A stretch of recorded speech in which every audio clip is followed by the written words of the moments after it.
அமெரிக்கால 2011ஆம் வருஷம் காணாமல் போன ஷேன் கிர்ஷர் பத்தி தான் நம்ம இன்னைக்கு பார்க்க போறோம்.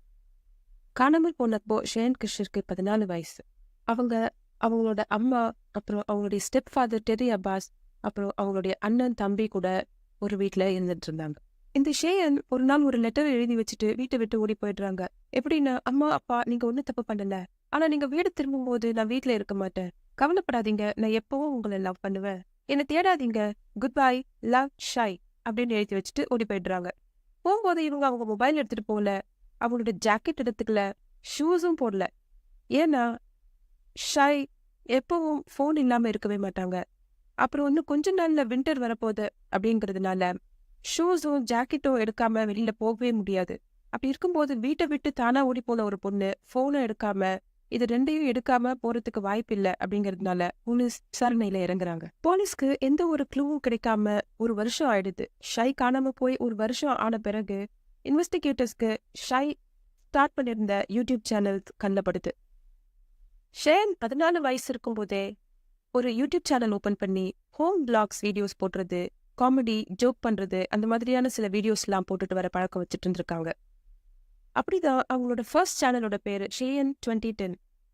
பிப்ரவரி 19, 2011 ஷேயன் புது சேனல் ஓபன் பண்ணி அவங்க பழைய சேனலை யாரோ திருடிட்டாங்கன்னு சொல்லி வீடியோ போட்டிருப்பாங்க. அந்த புது சேனலோட பெயர் ஷை ஷை லவ் 2011. இந்த சேனல்ல அவங்க தன்னோட தம்பி, அண்ணன் இவங்களெல்லாம் வச்சு கூட வீடியோ போட்டிருப்பாங்க.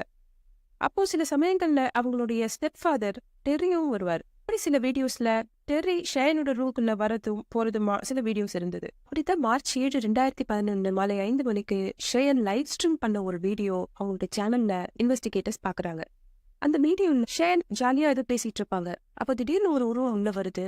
அதை பார்த்ததும் ஷேயன் ஏஞ்சி போய் ஜாக்கிரதை, லைவ் ஸ்ட்ரீம் ஓடிட்டு இருக்கு அப்படின்னு சொல்லி அவங்க கையை பிடிச்சு கத்துக்கிறாங்க. உள்ள வந்து அந்த ஆள் அப்படியே அந்த பிளாக கேட்ட மாதிரியே ஒரு ஆக்டிங் பண்ணிட்டு திரும்பி போயிடுறாரு.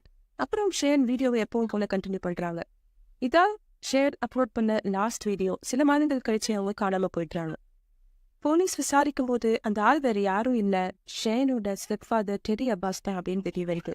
இந்த டெர்ரி அப்பாஸ் ஷேனை ரொம்ப நாளாவே செக்ஷுவலி அபியூஸ் பண்ணிட்டு இருந்திருக்கான்.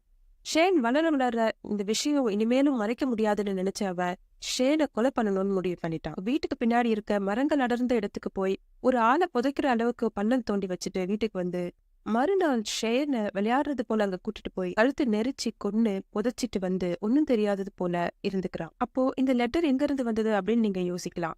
ஷேனை கொலை பண்ணணும் அப்படின்னு முடிவு பண்ண உடனேயே டெர்ரி பக்காவா ஒரு பிளான் போட்டு வச்சிருந்தான். அதாவது ஷேன் கிட்ட போய் நம்ம அம்மாவை பிராங்க் பண்ணலாம், நீ வீட்டை விட்டு ஓடி போயிட்ட மாதிரி அப்படின்னு சொல்லி அவன் ஒரு லெட்டர் எழுத சொல்றான். அவன் சொன்ன மாதிரியே அவன் என்னென்ன வார்த்தை சொன்னானோ அப்படியே ஷேன் எழுதி கையெழுத்து போட்டு டெர்ரி கையில கொடுத்துட்டு போயிடுறாங்க. ஆனா அந்த பிராங்க் எதுவும் பண்ணாம அந்த லெட்டரை பத்திரமா வச்சுக்கிறான். அவன் பிளான் பண்ண மாதிரியே ஒரு நாள் ஷேனை கழுத்தை நெரிச்சு கொன்னுட்டு அந்த லெட்டரை வீட்டுல வச்சுட்டு அவன் நினைச்சது போலவே அவன் பிளானை பக்காவா பண்ணிட்டான். ஆனா யாருமே பிளான் பண்ணாம அன்னைக்கு ஷேன் அப்லோட் பண்ண அந்த வீடியோ இன்னைக்கு அவங்களுக்கு என்ன நடந்திருக்கோம் அப்படின்னு இன்வெஸ்டிகேட்டர்ஸ்க்கு காமிச்சு கொடுத்தது. போலீஸ் விசாரணையில டெர்ரி அப்பாஸ் அவரோட குற்றத்தை ஒத்துக்கிட்டதுனால வழக்கு விசாரணை முடிஞ்சு அவங்களுக்கு ஆயுள் தண்டனை வழங்கப்பட்டது. குழந்தைகளை செக்ஷுவல் அபியூஸ் பண்றவங்க 90% பேர் குடும்பத்துல இருக்கிறவங்க தான். ஒரு 10% வெளியாட்களா இருக்கிறாங்க.